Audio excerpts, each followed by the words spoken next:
we wanted to start a company, a software company, and we called it Opal before we even knew what we were going to do. And at that time, though, it was like nights and weekends just kind of chipping away at getting software off the ground.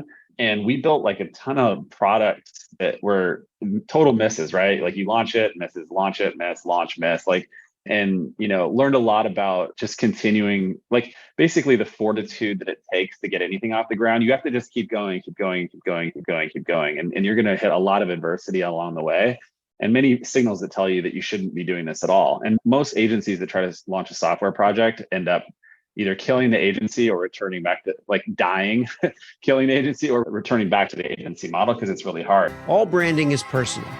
And it's not about who you say you are. It's about who you are and how you say it. I'm Hirsch Rettman, copywriter, comedian, and brand voice expert. I've helped hundreds of companies fine-tune their messaging, and now I'm sitting down with some of the most ambitious and imaginative founders around who share their seven-figure stories and their next-figure goals. Let's hit the brand voice runway. Hitting the brand voice runway with me today is George Huff. George is the CEO of Opal. Opal is a MarTech platform that's used by well-known brands. I mean, you may have heard of Target, Starbucks, Whole Foods, 3M. Opal's current operations platform produces exceptional results, such as letting Target tell a story across 300 pieces of content every day. And having worked in the advertising industry for a long time, I know what the process of creating content is like and staying on brand. So there's a lot to dig into here as we talk about the Opal brand voice. And welcome, George, to the show. Awesome. Good to be here, Hirsch. Thanks for having me. My pleasure. Let's begin with scale. Scale is a word that we throw around a lot. People talk about, I want to scale my business. I want to get up to scale. What's your sense of what scale means to a business? Well, let's see. We're getting right into the big question. It's the one that I've been obsessed about for my whole career. Maybe not my whole career, at least through the Opal period. But scale is really, within the context of marketing and organizations, scale is basically complexity. Everything gets harder with scale. It's also a sign that, like, you're working basically on a platform of a lot of impact and influence. You have like millions and millions of customers, and you're thinking about things, just on such a large basis compared to if you're just thinking about, one social media channel or something like that for a business. And so that complexity, there's so much flavor to it, right? All kinds of different issues that you're going to have to deal with complexity. And, we find ourselves rubbing elbows with those folks a lot, given the nature of our customers. Yeah. You have a tech background. I have an everything background, Hirsch. I've done it all. Yeah. Well, give me the highlights from your point of view. I would say that the internet was probably my first love. And this is coming out of Alaska, where I grew up. I grew up in a small town in Alaska. The internet was sort of my first connection to the world, so to speak. Right. And so with that, I kind of followed that along. It helped me get my first job, just knowing how to build websites, because I taught myself how to do all that stuff. And, I obviously was into Photoshop and designing and stuff like that. I was really fascinated about people and connections and technology and how where all this was going. And so when social and content really exploded, I found myself working alongside a lot of really forward-thinking marketers who were thinking about scale. They were thinking about, in the case of one of my sort of inspirations for the platform was watching Nike struggle with 650 global social media accounts, with a person in each market running each one of those accounts without any kind of governance controls at all. And just watching that kind of unfold as if I could solve that problem with software, because that's where I was trying to take my career, was just being more in software rather than agency, then that would be an interesting thing. And so started Opal probably about 5 years into my career, then had an agency in between. So I worked a job. I realized I'm not a good employee. I did an agency for about 2.5, probably about 5 years in total, but had some overlap there. And then I started Opal with some people that I still work with today. So that's been the arc. And Opal got started and really truly got started. Product market fit, hit our first jump and ramp in 2013. And it's been an insane journey since then, just because of the nature of the problems you're kind of trying to solve, the customers you're working with, the people at your organization, trends in the world. There's a pandemic in there, I think, if I remember correctly. Yeah. Uh, the Yeah, that's like, in a way, you could cut a third of the time just dealing with a pandemic, and yet you have been apace, over a decade yeah, of really substantial growth, you know? Um, yeah. Yeah, I mean, and it's not been, I think we all want to hear, we all like see success and we think these are people on these straight lines. It's just like incrementally, you get 10% success every year. There's been ups and downs throughout this whole thing. And I think that part has been really fascinating as well. So when I think about all of the parts that go into a business, the things that I'm really focused on a day-to-day are really product, brand, and culture. And I think about culture and brand as being like two sides of the same coin. And so that's been like, there's been hits, like I said, highs and lows in this journey. But when our culture is humming, then our brand is humming. And I think that's really I took a hiatus in the CEO chair for about 4 years, but coming back to it, that's really, kind of get to like lean into that philosophy. well, that's great, because that's kind of where I was going to go next, was the internal, external kind of parallels for the brand. Mhm. I'm always Yeah. interested, I've done PR and I've done advertising and I've done, copywriting, and internal, external is like, I didn't, I just happened to go from one to the other. A lot of Hmm. people don't. A lot of people focus on either the message, the external message, Hmm. or the internal operations of Hmm. something. And even PR and advertising are very Hmm. different. But I kind of learned all of them. And I've found that it really does start from the inside out. It Hmm. really isn't anything. You can't put paint over something where the other paint isn't scraped off or it hasn't been prepped. Hmm. So where did the Opal culture develop and evolve from when it was just a baby? It's a great question. So I mentioned that I had an agency, and the agency was mostly tech people building websites, building web apps, designing all that stuff. And no one really liked that business that was in it. We liked working together, but like the business itself, we were kind of like constantly hunting for your next project so you can continue to pay everybody. I mean, everything's like that, don't get me wrong, but like an agency is especially that way because there's not like, there's not SaaS, right? So SaaS, you're looking at like this recurring revenue business model, and you're going, no, that seems like a better business than the one that I'm in. At least that was how I was feeling. I may be projecting on everyone a little bit, but we wanted to start a company, a software company, and we called it Opal before we even knew what we were going to do. And at that time, though, it was like nights and weekends just kind of chipping away at getting software off the ground. And we built like a ton of products that were total misses, right? Like you launch it, misses, launch it, miss, launch, miss, like, and, learned a lot about just continuing, like basically the fortitude that it takes to get anything off the ground. You have to just keep going, keep going, keep going, keep going, keep going. And you're going to hit a lot of adversity along the way, and many signals that tell you that you shouldn't be doing this at all. And most agencies that try to launch a software project end up either killing the agency or returning back to like dying, killing the agency or returning back to the agency model because it's really hard. So we just had this never say die kind of attitude. I mean, we're from Oregon. That's where the Goonies are. So maybe like a Goonies never say die. And we were just Yeah. like, we kept going for it and really working at it. And you learn lessons with every bit of adversity you come to. One of those lessons, though, for me was the vitamin versus pain pill lesson. Building products that you think would be neat, or like if people like that they don't need basically, but like could be interesting intellectually, like they just don't really have commercial viability.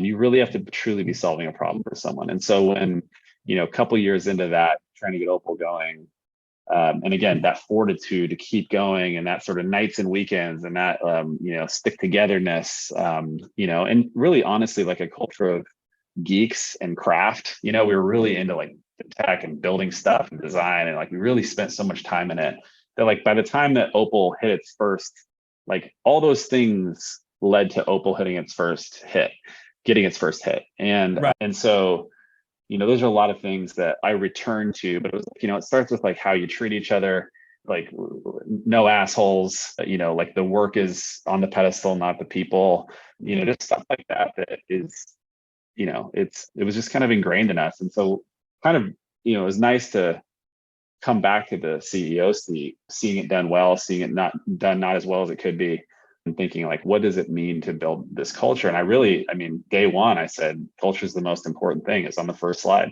when I came back to the seat, because I do believe it's the building blocks at which everything else stems from, but especially brand, because to your point, you can't put veneer on something and be like, oh, our brand's great now. Well, like the culture is poisonous on the inside. It just doesn't work that way.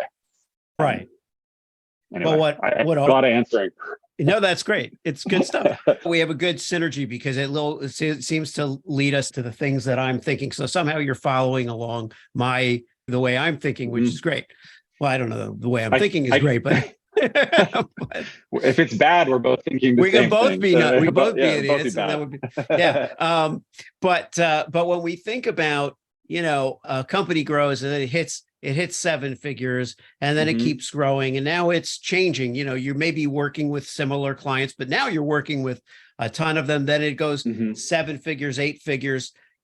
What changes in terms of the perception of the brand and by whom?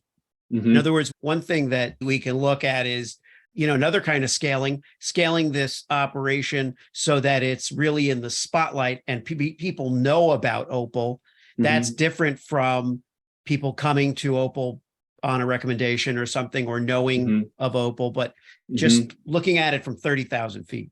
I think every brand, every company on their trajectory has highs and lows, like I said. I think that every moment in time requires like something different, right? And so going back to me coming back to the CEO seat real quick, when my like, I think as a leader, you have to have belief all the way at the bedrock level in order for you to lead a company and make it successful.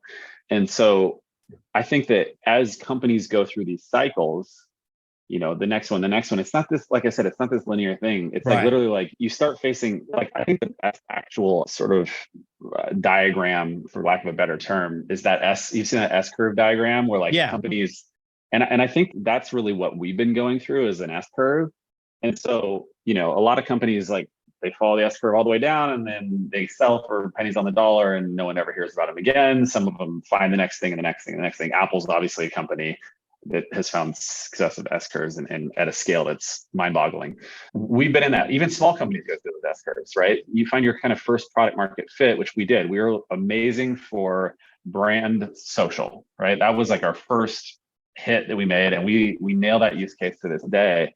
But when we try to pursue subsequent use cases, and so I think going back to what I said about leading the company at a bedrock level, you have to believe at a bedrock level, are the people around you the right people? Is the culture, the way people work together, right? If you have product market fit, then I think you start getting into the external side of things. And so to your question of when does this, at that stage, when you start like, what people know about you versus people being just only knowing about you because they were referred, it's a really interesting way to frame it, because there's a chasm there, right? And it's like you can get lost trying to figure out how to tell people your story.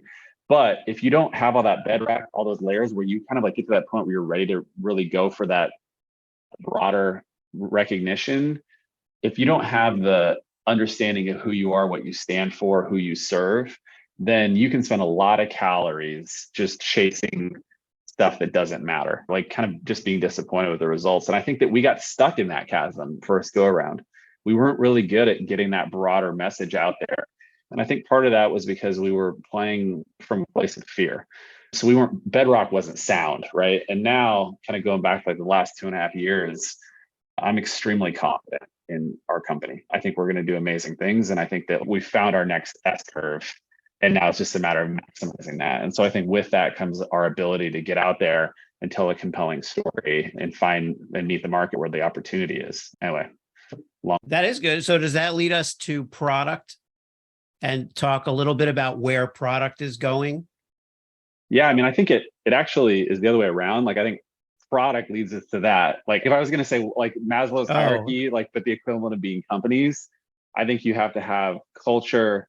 Then I think you have to have product market fit. And then I think you have to have like a strong go-to-market strategy that is built probably like successful customers, probably like after product market fit, right? But with that though, like just kind of go to the product market fit side, if you put one before the other, I would say that we actually spent a lot of dollars in 2021 trying to get our name out there. But because we didn't quite know who we were, didn't quite have our product market fit down, we were kind of wavering in messaging. But like, as you know, it's all about consistency over time. That's how you build a brand. And so if you're kind of constantly making different promises to the market, I mean, like one way to look at it is like, how often do you change your vision statement?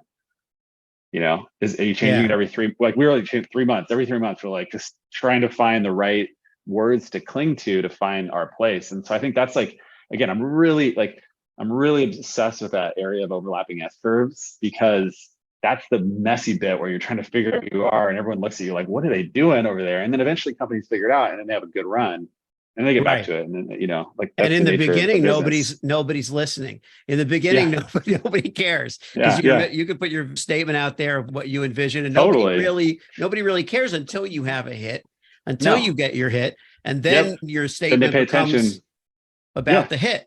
And then and in the beginning, you're right. No one cares. 10 years ago, no one cared that Opal was trying to change like all those different product failures we had. Nobody cared. But then like once we're on that stage where we're making promises in market and then we're like not completing them and like all of that, and that like tarnishes brand image. But like enough time goes by, you have a chance to rebuild image.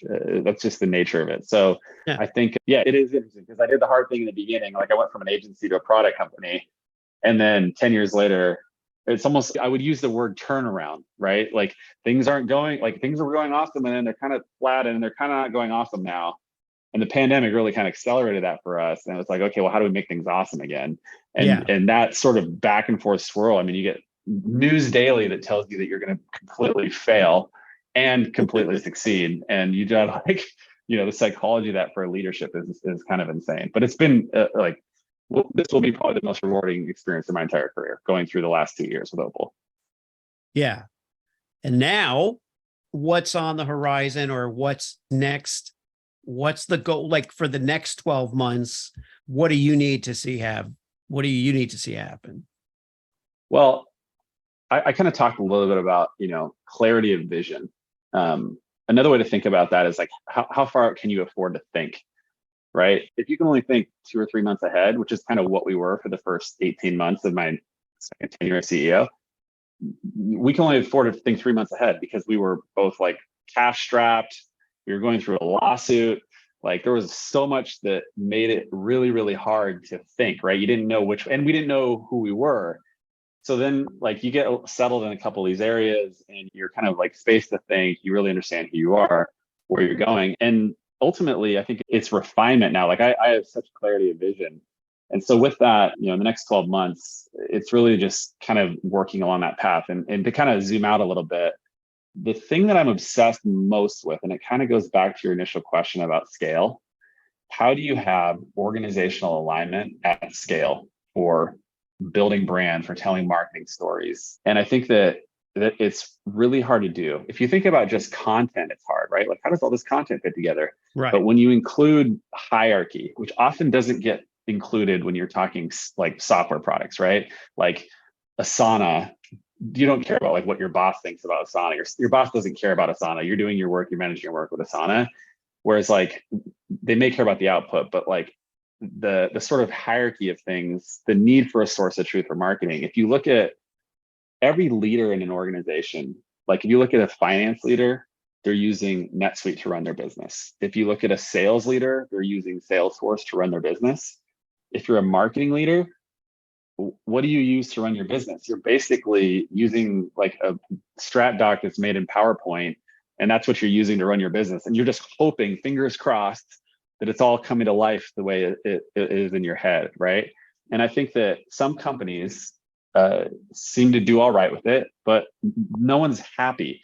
And so our entire vision is for marketing to be easier. Like that's it. And if it's easier, then people will have a better time doing it. They'll produce better work. They will make a bigger impact. And so that's how we think about it is how can we make the role of marketing within these large organizations easier by fully understanding how the marketing wedge fits into the pie. And so, all the way from the CMO down to every single IC and at these large companies. And it really comes down to making alignment easier. Companies spend an inordinate amount of time on alignment, meetings, And when there's and then sometimes when there's misalignment, fire drills, people lose nights and weekends. So, when we think about what we're doing, it's building a platform that is the system for the marketing leader and the marketing organization to understand what's going on.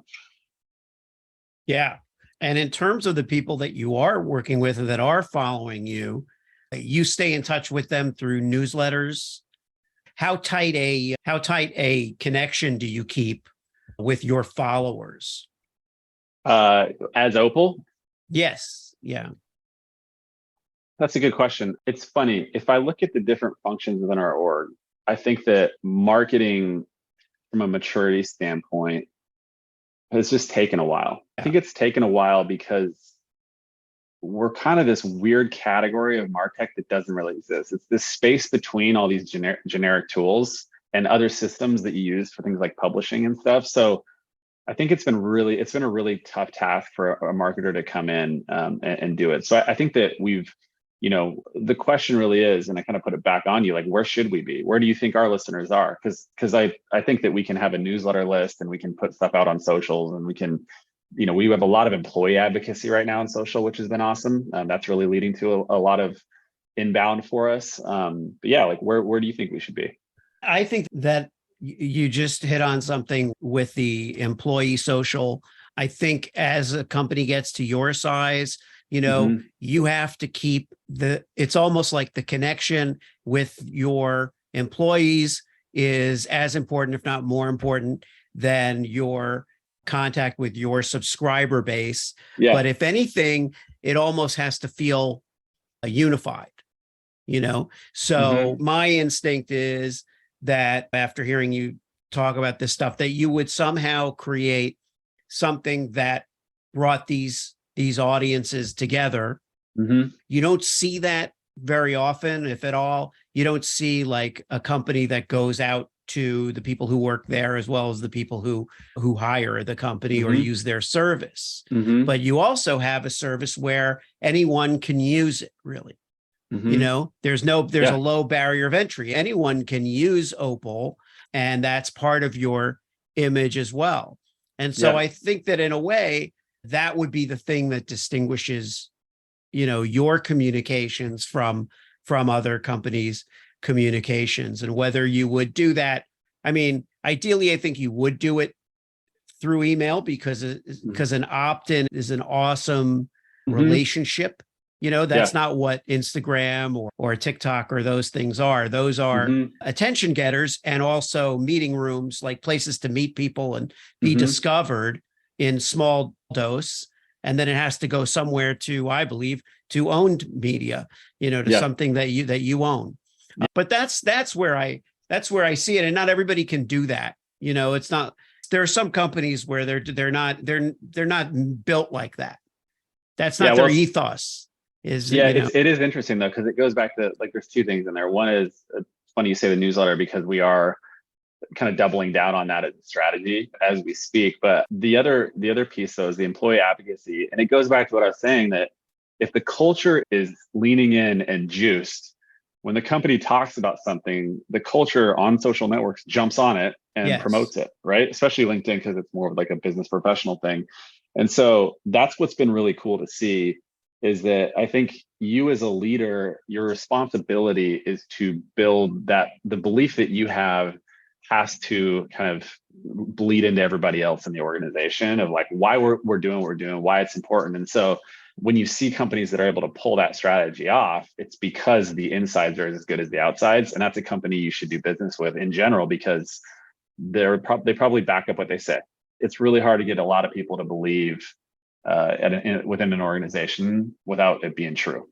If you've enjoyed this episode of Brand Voice Runway, please leave a 5-star review and subscribe to the podcast. The positive reinforcement keeps us going. Who am I kidding?